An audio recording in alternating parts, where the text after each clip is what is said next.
Hey, Coach Rob King here again. Let's talk about deadlift mistake number 3. All right, this is a mistake that I see often, which is poor starting position and poor posture. All right, often you will see people with very poor positioning and very poor posture starting a deadlift, but the problem is that more than likely they won't finish the deadlift.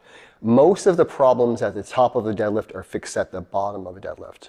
Okay, so let's go with a sumo deadlift, and let's show you a couple of poor start positions. So in sumo, I want to have my chest kind of up, my knees out, my toes out, in a good strong, sumo position.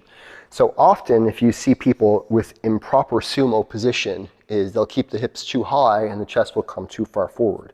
Okay, this is a fault. This is one fault for a sumo deadlift, all right? Another fault for a sumo deadlift, positioning-wise, could be the knees coming too far forward, all right?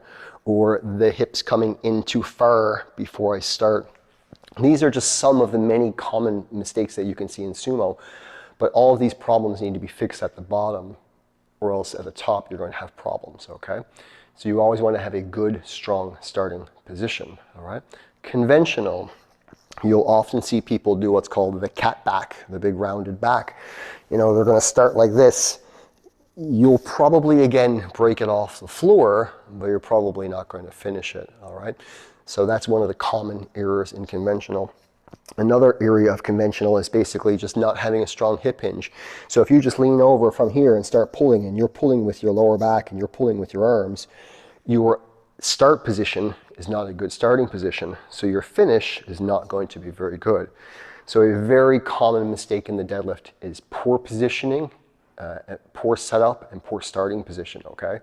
So your setup should lead into a good starting position, all right? If the setup is off, that's one thing. If the starting position is off, that's another problem. So that's a huge factor of things I see in the deadlift. So always be trying to take your time with your setup, and always be trying to get yourself in a very good starting position, okay?